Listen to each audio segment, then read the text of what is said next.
it's Tara and it's time for Sunday Reads. So this week I have done a lot of reading. So I'll go ahead and start with, I don't remember what order I read these in. So God Save the Queen by Kate Locke. This is, I'm just going to read the summary because it's the best way to do it. Queen Victoria rules with an immortal fist, the undead matriarch of a Britain where the aristocracy is made up of werewolves and vampires, where goblins live underground and mothers know better than to let their children out after dark. A world where being nobility means being infected with the plague. Side effects include death.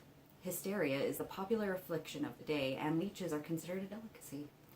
And a world where technology lives side by side with magic. The year is 2012, and Pax Britannia still reigns. Xandra Varden, this lady here, and yes, that hair color is apparently natural for the undead. She's a member of the elite royal guard, and it is her duty to protect the aristocracy. But when her sister goes missing, Xandra will set out on a path that undermines everything she believed in and uncover a conspiracy that threatens to topple the empire. And she is the key, the prize in a very dangerous struggle. So basically, she's a half-blood. She is, or a Havie as they call her, and her younger sister, she has 4 siblings. Her younger sister goes missing.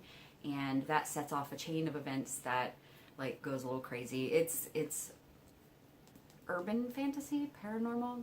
I don't know how to describe it exactly. It does take place in London, so urban fantasy. We'll go with that.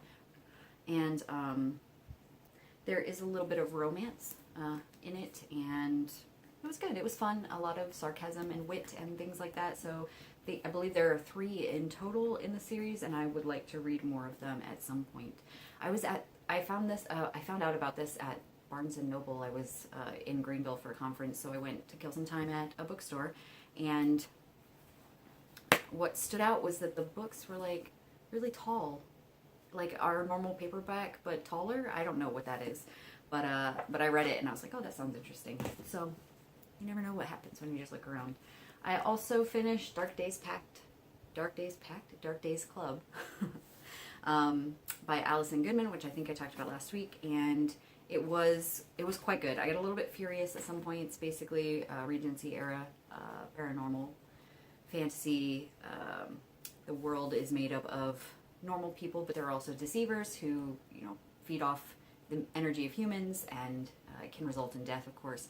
And reclaimers, people who basically get rid of the deceivers, but the reclaimers are super outnumbered, and the main character is a new reclaimer, and they're trying to convince her to join their very small group so that they can, continue the fight against the deceivers. And it was really, I thought the Regency era part was done pretty well, as far as, justifying how they had to work within the rules of society and things like that.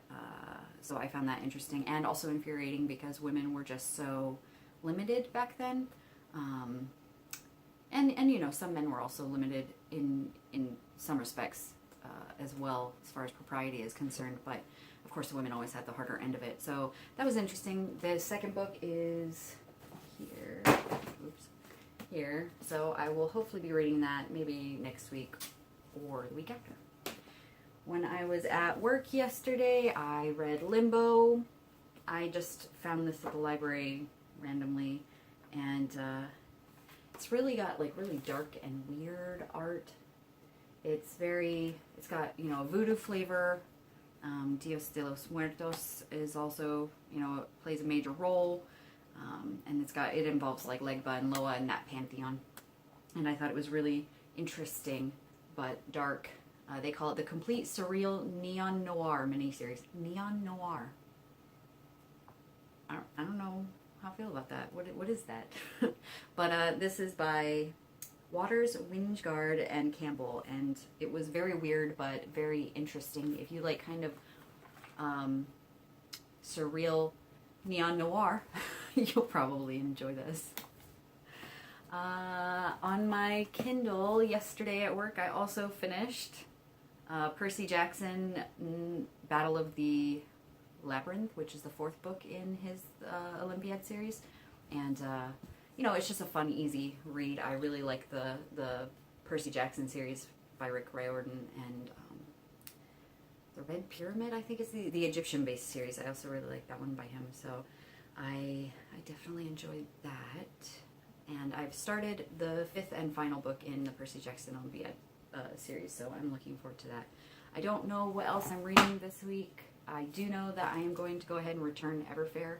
I'm just not feeling it right now, and I may read it later, but it's just I'm not feeling it, so I'm not going to force myself to do it just to make myself feel better about not finishing or not finishing something. Anyways, I've been using this bookmark for a while, and it kind of makes me smile every time I see it.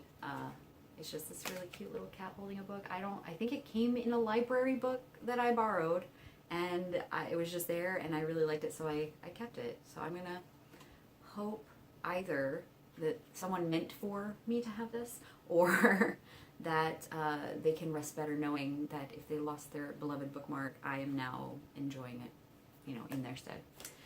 So that's what's going on with me. I apologize, I'm a little bit sleepy and out of it today, so I'm a little all over the place, but I hope you're all doing well and enjoying your weekend. And if you're reading anything really interesting, I'm looking for recommendations for like light, fun, easy things right now. So if you have any recommendations there, I would love to hear them. Other than that, I guess until next time.